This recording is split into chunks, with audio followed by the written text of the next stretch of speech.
In this next video, we will look at unfolding entities dynamically and applying spring-back passes with the new COPRA2011 spreadsheet. So, first of all, you can see here we're in the flower module, and I'm going to make a little drawing space here so we can see some more of our spreadsheet and see our profile.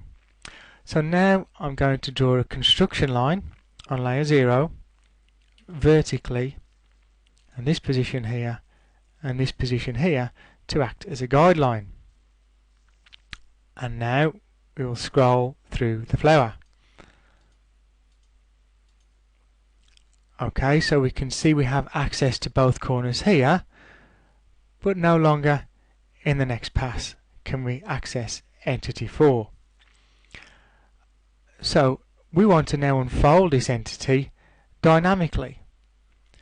So we can right click here on the flower and then unfold dynamically.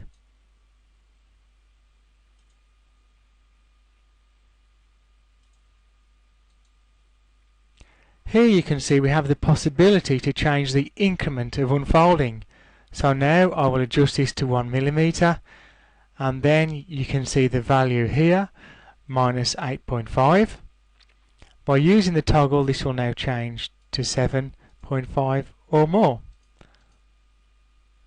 Well, this station's actually okay, so I can cancel this one and move to this pass. Right click again, unfold entities dynamically, and now you can see again I will take a 0.5 mil increment.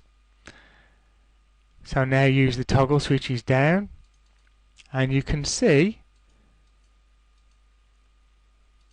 entity 4 is now unfolding.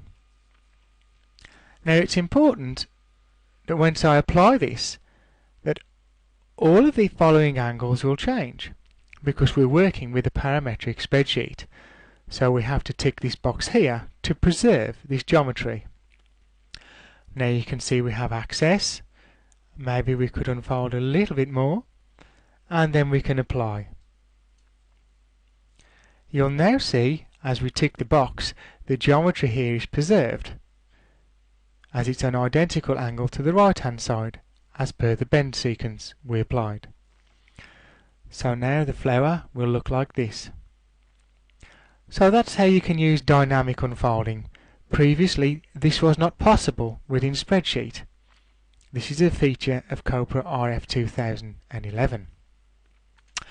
So now we can remove these two construction lines, and we can look at creating a spring-back station.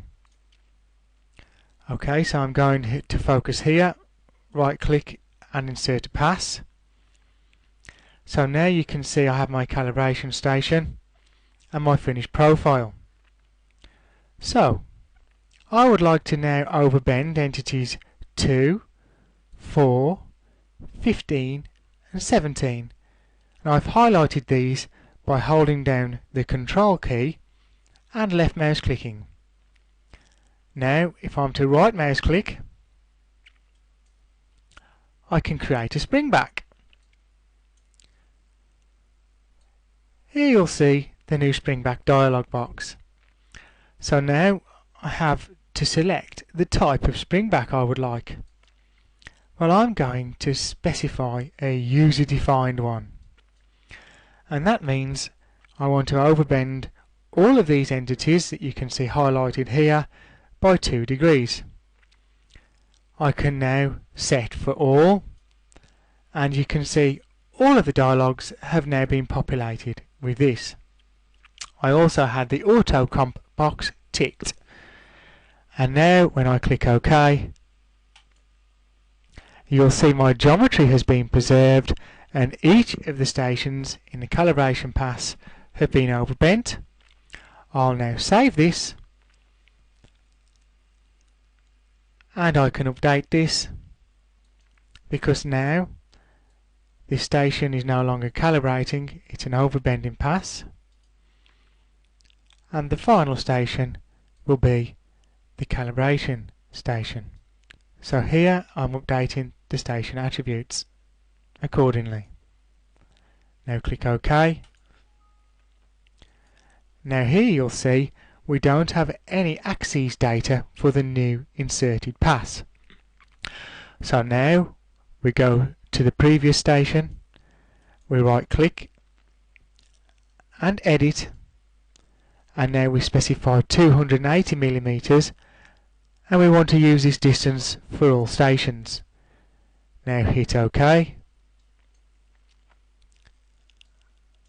and now you'll see we have 280 millimeters applied here, and we can click OK again.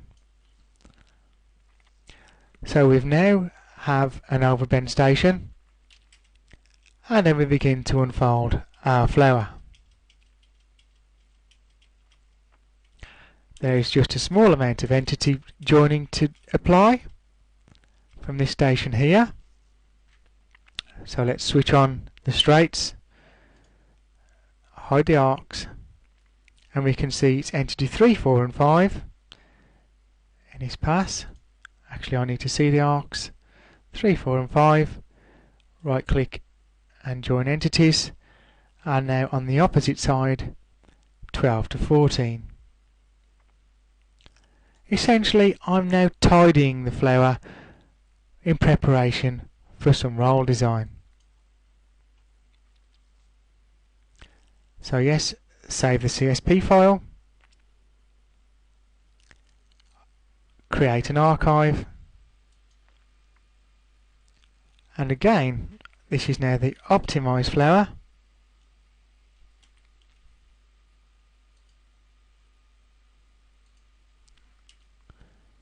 With the overbend inserted.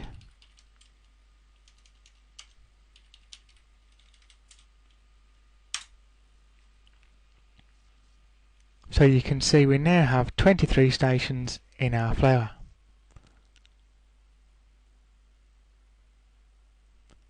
That concludes this video. We'll now move on to adding some holes to our profile.